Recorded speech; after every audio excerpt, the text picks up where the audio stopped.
नमस्कार दोस्तों, ज्ञान धारा में आपका हार्दिक स्वागत है। अगर कई बार आपके लाइफ में मन में आया है कि ये ज़िंदगी में मेरे साथ ही ऐसा क्यों होता है, भगवान ने मुझे ही क्यों चुना इस चीज़ के लिए, आखिर मैं ही मिली थी क्या, ये सब ऐसे तो नहीं होना चाहिए था, हमने तो कुछ और सोचा था, लेकिन ये क्या हो गया। तो मेरे उन्हीं प्रिय दोस्तों के लिए एक छोटी सी मोटिवेशनल रचना रची है मैंने, जिसका नाम है life is not so bad. ज़रा अपना नज़रिया बदले। आइए सुनते हैं इसकी पहली पंक्तियाँ। Do you think you are wise enough to recognise blessing in disguise. मतलब अगर आप खुद को समझदार समझते हैं, तो क्या आप ब्लेसिंग जो है, जो भेस बदल के आई है, मतलब कुछ चीज़ जो है, जो आपको लग रही है ये तो सही नहीं है या ये तो एक विपदा है, बट उसके अंदर से भी एक अपॉर्चुनिटी निकल के आ रही है, क्या आप वो पहचान पा रहे हैं। जैसा कि इस लॉकडाउन में हुआ, कई लोगों ने नई नई अपॉर्चुनिटीज़ निकाली, अपना बिजनेस की पूरी री इंजीनियरिंग कर दी। जिस तरह के से काम करते थे, वो पूरे काम करने के तरीके बदल गए। रिमोट वर्किंग को जब अपनाना पड़ा, कोई ऑप्शन नहीं था, तब एम्प्लॉयज़ के ऊपर नज़र रखना, उनसे काम लेना, उसका हिसाब रखना, इसके लिए नए स्टार्टअप आए जैसे कि मोनीटास्क और क्रो जैसे स्टार्टअप्स आए जो हेल्प करते हैं। काफ़ी लोग अलग अलग जो रह रहे हैं अपने घरों में, बट एक साथ काम नहीं कर पा रहे हैं, तो उसके लिए नए नए स्टार्टअप प्लेटफॉर्म्स आए जैसे कि क्रो और भी कई सारे। तो ज़रूरी है कि हम हमारा नज़रिया बदलें और देखें कि हम इसमें से क्या अच्छा कर सकते हैं। आगे सुनते हैं। Then why cry over split milk, life brings filth imposing as silk. मतलब कि जो हो गया उस पर अब हमें अफसोस नहीं करना है, हमें तो देखना है कि आखिर जो चीज़ हमें सही, हमें तो बस देखना है कि वो क्या रूप लेकर आई है। जो अपॉर्चुनिटी आई है वो एकदम से सामने से आपके आगे आके नहीं बोलेंगी कि आप मुझे अपनाइए और लाभ उठाइए, वो एक भेस बदल के आएगी। बस ज़रूरत है हमें उसे आइडेंटिफाई करने की। आगे की पंक्तियाँ है, it's upon you how you take it, melt and mould it into best fit. Corona काल में कई लोगों ने नए नए बिजनेस मॉडल्स अपनाए हैं, उन्होंने ये रिस्क उठाई है। कई बार हम डरते हैं कुछ नया करने से, लेकिन जब आपत्ति ही ऐसी आ गई है या सर्कमस्टेंसेस ही ऐसे आ गए हैं, तो रिस्क लेनी चाहिए कुछ नया करने की।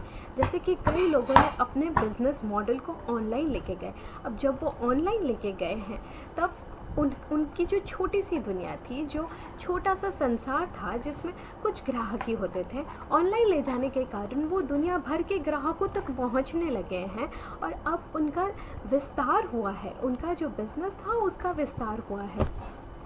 ऑनलाइन वर्किंग से जहाँ पहले दिक्कत आती थी कि आप अपने एरिया में जो आ सकते हैं उन्हीं लोगों को हायर कर सकते थे, और रिमोट वर्किंग के कारण अब आप दुनिया भर के लोगों को हायर कर सकते हैं। तो ये भी एक बहुत बड़ा चेंज है।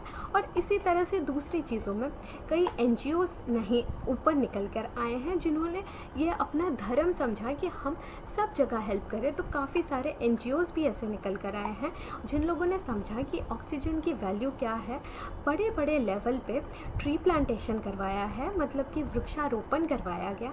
तो समझने की ज़रूरत है कि हम जो आई है हमारे हाथ में सिचुएशन, उसे कैसे अपने हिसाब से मोल्ड करते हैं।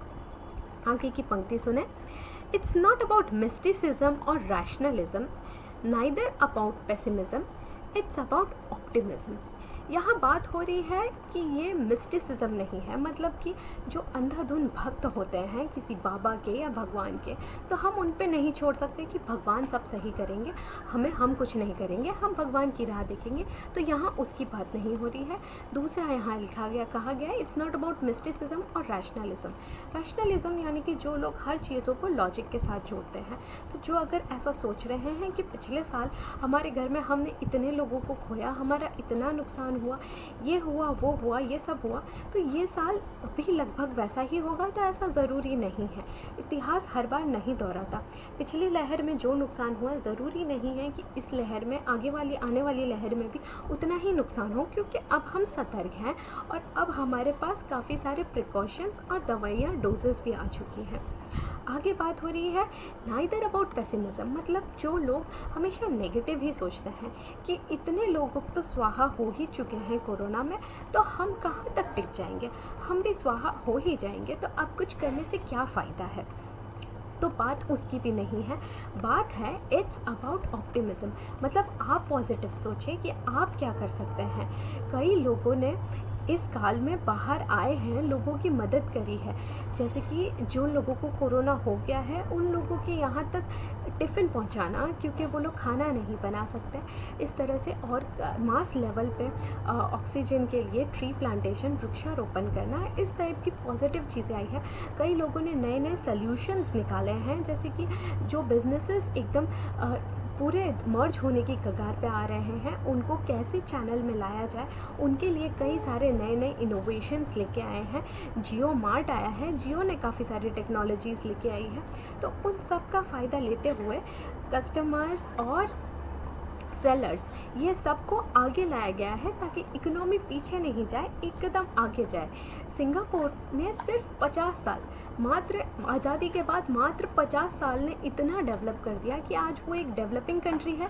वो है तो सिर्फ एक आइलैंड, मतलब चारों तरफ पानी है, लेकिन उनके यहाँ किसी चीज़ की कमी नहीं है। उन्होंने अपने आप को एज ए टूरिज़्म इतना डेवलप कर लिया, उन्हें पता था कि वो कुछ उगा तो नहीं सकते, बट एज ए टूरिज़्म उन्होंने इतना डेवलप किया अपने नेशन को कि टूरिज़्म की इनकम के सहारे वो अपना पूरा देश चला लेते हैं।